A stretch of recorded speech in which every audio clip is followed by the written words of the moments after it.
When I was younger, everybody told me not to be an actor. To this day, I say that to people who come up to me and say, I'm thinking of going into acting, what do you think? I say, absolutely not. It's a terrible idea, don't do it. Because that's what everyone said to me. And I think if you're gonna make it in this business that is so full of rejection and hardship, you need to believe in yourself despite what everybody you love and trust tells you.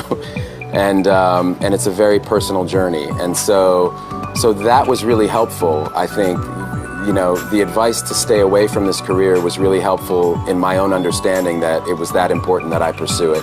If you're going to be successful in creating the life of your dreams, you have to believe that you are capable of making it happen. You have to believe that you have the right stuff and that you're able to pull it off. Now, whether you call it self-esteem, self-confidence, or self-assurance, it's a deep-seated belief that you have what it takes, the abilities, the inner resources, the talents, and the skills to create your desired results. Now, believing in yourself is simply an attitude. Believing in yourself is a choice. You have to choose to believe that you can do anything you set your mind to, anything at all, because, in fact, you can. It might help you to know that the latest brain research now indicates with enough positive self-talk and positive visualization, combined with proper training, coaching, and practice, anyone can learn to do almost anything. Now, I've interviewed thousands of successful people, and almost every one of them has told me, I was not the most gifted or the most talented person in my field, but I chose to believe that anything was possible. And because of that, I studied, I practiced, and I worked harder than the others, and that's how I got to where I am.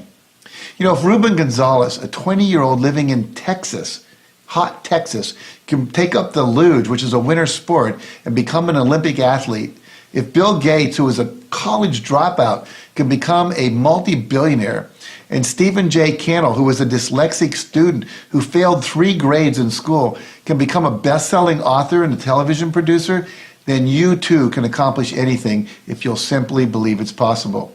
So make the decision right now to believe that you create all of your experiences, because you do. Let's start creating the ones you want by believing you can. Sounds a little strange, but accepting this level of responsibility is uniquely and inevitably empowering. It means you can do, change, and become anything at all. It's incredible how the excitement is rising as you approach any Grand Slam. And especially for me here in Paris, the one that I didn't win, it's completely different feeling coming to Paris and preparing for Roland Garros than any other event, really. Not in terms of pressure and expectations, but just in terms of excitement and getting on the court and competing and trying to see how far I can get. But that's something I look forward to, really. I mean, I've been building up and winning a lot of matches and putting myself in really position that maybe I never had before, prior to Roland Garros. So, hopefully this is the year. I can't guarantee anything. I can't predict anything. I can't say how the tournament is going to go, but I'm going to try to give myself reason to believe I can make it through an everyday commitment, discipline. How can I believe in myself more? You know, sometimes we get knocked down. Sometimes we just struggle for days or weeks or months or decades, you know? And we have that, like, I just lost faith in myself somewhere. I was so confident in my teens or my 20s or my 30s or whenever. And now I lost my mojo, man. I don't have the confidence and the vibe and the pop. And I lost faith in myself. What can I do? And I don't have a pat, easy answer for that, but I got 5 ideas here that might just help you. I'm outside here at my writer's villa in Oregon, and I thought, you know what? Why don't we just talk about this? It's a tough topic, but let's take it on.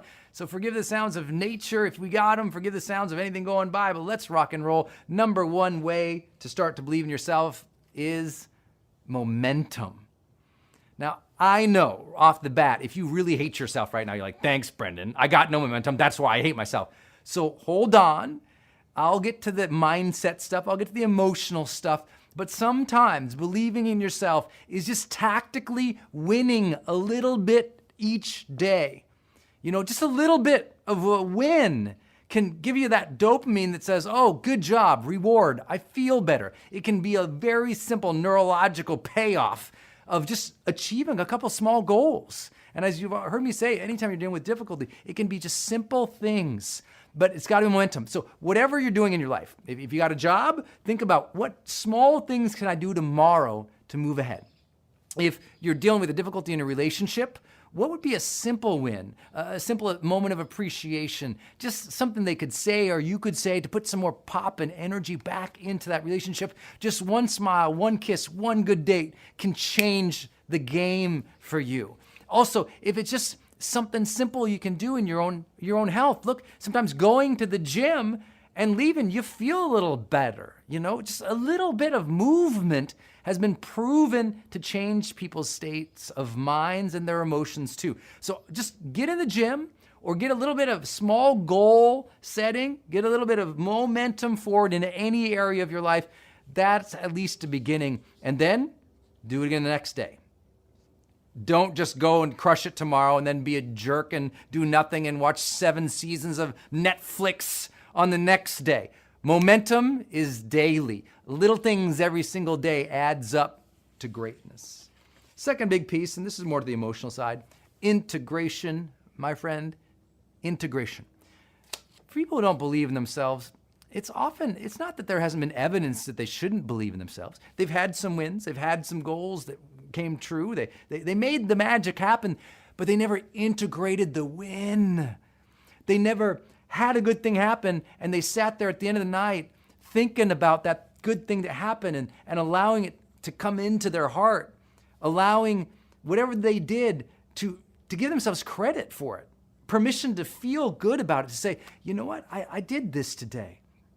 It went well today. That worked today. And to integrate that win, integrate that success, integrate that moment into their heart, into their identity as a human being. What happens is most of us, we knock off the checklist and did it. And 5 years later, after all these did it, made it happen, crushed it. 5 years later, we feel the same about ourselves, the same level of confidence, the same level of belief in ourselves, because we didn't allow those things to enter our psyche, enter our spirit as strength. We had momentum externally, but we didn't have any momentum internally, building our character and our strength. We never achieved that sense of pride or ownership of what we did. We didn't own it, that we did it. So we never got stronger. That means you need an integration practice. At the end of the day, just sit down at the end of the day and go, what worked today? What did I do today? What little thing should I allow myself a little bit of credit for? What did I say that was nice or kind? What did I send away that I got done? What did I finish? What goal did I move a little closer to? And just at the end of the day, to allow that to come in. This isn't about just pepping ourselves up and saying, I'm awesome, with no evidence. I'm saying, you got some momentum. Integrate that now. Own that. You did the work today. You fought the good fight. You finished the day. You're still alive. You know what you need to go do tomorrow. Integrate that success. Give yourself that credit. You'll develop that strength of spirit that's so important. If you don't believe in yourself after all that, hey, bub, get some feedback. Most people fear this. When you don't believe in yourself, you don't want any feedback because they might say you're stupid or you suck or you're ugly. And if they do that, you're getting feedback from the wrong people. Sometimes it's necessary to get feedback from the people that we love, feedback from people we know, like, and trust, and just say, hey, can I ask you a question? What am I doing that you're seeing that seems right? Because right now I don't feel like I'm doing anything right. And they'll say, what are you talking about? No, you're smart, you're good, you've been doing this. Sometimes people can give us feedback and help us see that we are doing better than we think. Because maybe you're a perfectionist, or maybe you grew up with somebody who pushed so hard on you, you never integrated any successes. And sometimes you need somebody pushing hard at you saying, good job, kid. You're doing all right. I'm proud of you. I see that you're working hard here. I see that you're trying. So sometimes it's about getting around a new social circle of people who are strivers, who are also struggling, who are fighting hard, who can give you that feedback and say, good job, keep at it. And if you do get negative feedback over and over and over, assess, is it real? Do you need to change and shift and get better? And if you do, don't hate that. Don't get mad at that. Take that as a challenge. Instead of taking things as an insult and crying over people's comments, go, you know what, it's got some basis in reality. I'm gonna take that as a challenge. I'm gonna develop myself, not to prove them wrong, but to get better. Allow that feeling to come from the feedback. Next up, I love this one, it's so simple. It's just priming the emotions that we want to experience in our life. What does that mean? It means doing something in advance so we can feel it. And here's what I mean by that. In the morning, every single day, see, I want to be motivated and driven. I want to feel grateful for life. I want to have a sense of passion about the day. But you know what? Some days I wake up and I feel like crap. So what am I gonna do? Go through the day and just allow my impulsive feelings to tell me to feel like crap all day and lose multiple days? No, I'm gonna say, okay, I recognize I feel like crap. Why? I didn't sleep well, or why I got this bad attitude right now. I'm gonna change it. In the morning, I do an affirmation practice and visualization practice, where what I do is I pick up something. Every single morning I do this. I grab just a couple paragraphs. Maybe I read from my Bible. Maybe I read from one of my books or another book. It's a passage. I have a bunch of passages in my notes section of my phone too, if I'm on the road. And I'll just read it out loud, pretending that I'm like in my most passionate, happy place in my life. So I'll be reading out loud some Franklin Delano Roosevelt. I'll be reading out loud some Martin Luther King. I'll be reading out loud some Napoleon Hill, or reading out loud some Earl Nightingale, as loud as I can.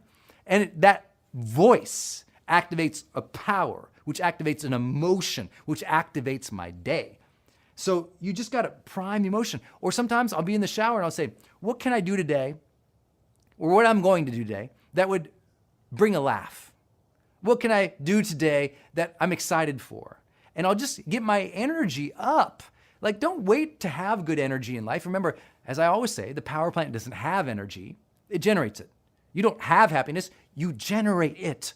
So choose to prime the emotions you want to experience in life. Cultivate it, summon your energy versus hoping a good one lands on you, and you'll start to feel better about yourself and about life. And the last big one, you knew I was going to go there. Love. You already know the thing about love yourself, and maybe in some ways you've never allowed that. You've never noticed the beautiful things you've done in your life. So you've never allowed yourself to love yourself. But at some point, you've got to recognize that there's a love that's beyond you and beyond me and beyond your actions, and that love is whatever brought us here alive today. Some would say it's God's will and God's love. Some people it's the randomness of the universe. Some people it's nature. Some people it's whatever. But there is something way beyond us, and there's a way to access that and a way to honor that. And the way to honor that is to recognize that you are unique. About of 7 billion people, no one is like you specifically. And at least take that as a moment of saying, okay, I'm meant to live my uniqueness. I'm supposed to love the things that make me odd and weird. I'm supposed to love the things that make me strong. I was made this way, so let me honor what's good about that, and what's not good about that, let me work on that. Let me set a schedule to get better at that, so that I can not only honor what I've been given, but I can give something back too by getting better. And that aspect of doing that brings in so much joy and so much strength in our life is love. Loving ourselves, loving the process. And of course, the greatest way to believe in ourselves is to love other people, that they become so grateful for us that they give us some of that feedback. That there's so much appreciation and love and joy in the moment with others that you can't help but just feel that vibe, that there's an emotional contagion. When other people around you are feeling loved and cared for and excited about life, it's hard not to rub off on you a little bit, and you start to say, you know what, life isn't so bad, and you know what, I deserve to feel good here right now too, and you know what, you start getting some momentums, some wins, you integrate those wins, you get some feedback to get better, and all of a sudden you start to believe in yourself again, all of a sudden you start to live the charged life.